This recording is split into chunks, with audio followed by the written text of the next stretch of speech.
समस्या मैं मानता हूं कि ये समस्या, लेकिन समाधान क्या है?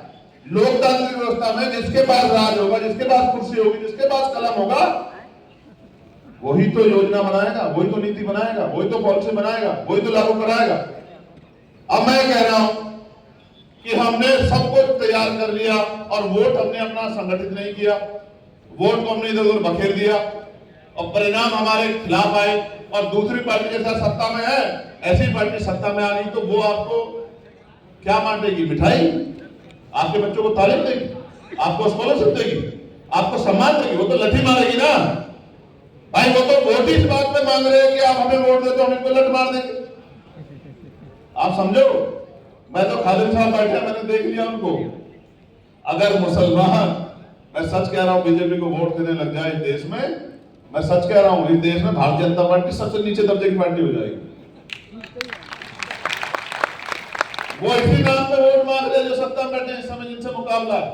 मैं किसी और दल पे बात नहीं करना चाहता, मैं तो सत्ता से बात करना चाहता हूं, और इसलिए नहीं करना चाहता क्योंकि उनकी हमारी लड़ाई नहीं।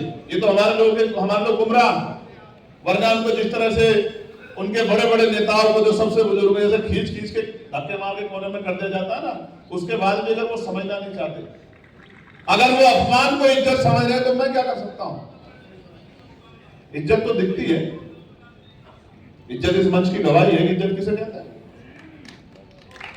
वरना आप देख लो, अभी 15 दिन नहीं हुए, ऐसे कौनी मार मार के वहां कौनी में लेके, बताओ लेके नहीं लेके, बताओ।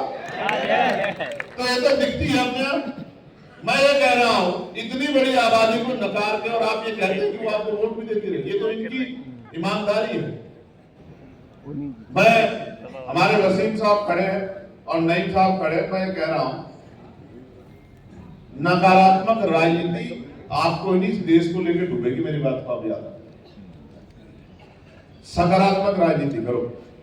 वोट को किसी को हराने के लिए मत दो, वोट को किसी को जिताने के लिए दो, वोट को जीतने के लिए दो, वोट को अपने और अपने बच्चों के भविष्य को ध्यान में रखने दो। अभी तक आप क्या कर रहे हैं? और यही चला रहा है लंबे समय से कि फलानी पार्टी को हराना है, फलानी पार्टी को हराना है। मैं आपसे कह रहा हूं, मैं अपनी 70% एनर्जी किसी को हराने के लिए लगा दूं, तो 30% एनर्जी से मेरा कौन सा भला हो जाएगा? हमारी पूरी एनर्जी 5 साल हम लोग जुल्म जाते हैं, अत्याचार सहते हैं, और बाद का 1 महीना हम इस बात पर लगाते हैं कि इसको कौन हरा रहा है। मैं ये कह रहा हूं, जब तक आप कुर्सी पे नहीं बैठोगे, जब तक आपके बच्चे पटवारी, सेक्रेटरी, पुलिस, सीआरपीएफ का जवान, सीएसएफ का जवान, एडीएम, डीएम, एसडीएम नहीं बनेगा, सीओ, एसपी, डीएसपी नहीं बनेगा, एडीजे हो रहा है। क्योंकि जिस सोच के लोग बैठे हैं कुर्सी पे, बाबा साहब अम्बेडकर ने संविधान को सौंपते हुए कहा था कि मुझे शंका है कि संविधान कितना भी अच्छा क्यों ना हो, अगर चलाने वाले हाथ अच्छे नहीं होंगे, उनकी नीयत अच्छी नहीं होगी, उनकी नीति नहीं अच्छी होगी, तो अंत संविधान बुरा साबित होगा। चलाने वाले हाथ अच्छे होंगे, उनकी नीति अच्छी होगी, उनकी नीयत अच्छी होगी, तो अंत संविधान अच्छा साबित होगा। आज ही हमारे सामने मुसलमान के साथ साथ पिछड़े वर्ग के लोग कितने पूरे दौर में आप देखें। कथा कर दी, क्यों साहब आपको पता है ना, कथा कर दी थी इटावा में, चोटी काट ली, किस चीज से शुद्ध किया?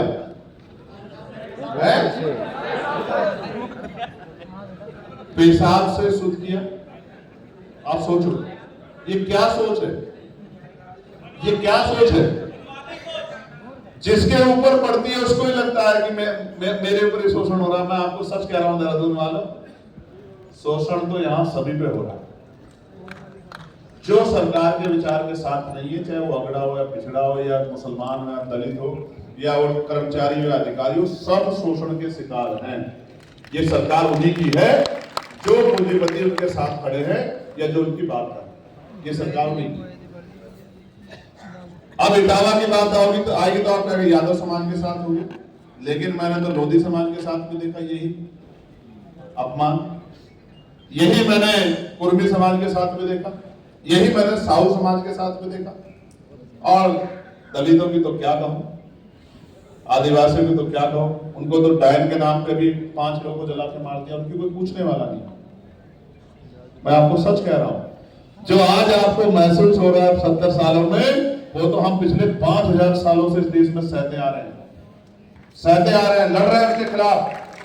बस जरा सा फर्क है कि जो भी दौर आया राजतंत्र का था, तो हम राजतंत्र के तरीके से हाथ नहीं खींचेंगे। इस बात का भी मैं आपको विश्वास दिलाता हूं। अम्बेडकर वाली को भी हाथ नहीं मार। आप ये महसूस करके देखो, अभी 3 दिन पहले मैं अपने लोकसभा क्षेत्र में था,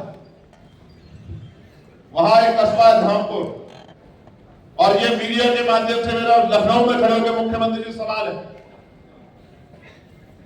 कि धामपुर में चौक पे जो दुकानें थी वो बंद कराई गई, इस बात के साथ कि वो मुसलमानों की दुकानें, जबकि भारत का संविधान इस बात की गारंटी देता है कि धर्म के आधार पर किसी के साथ भेदभाव नहीं हो सकता।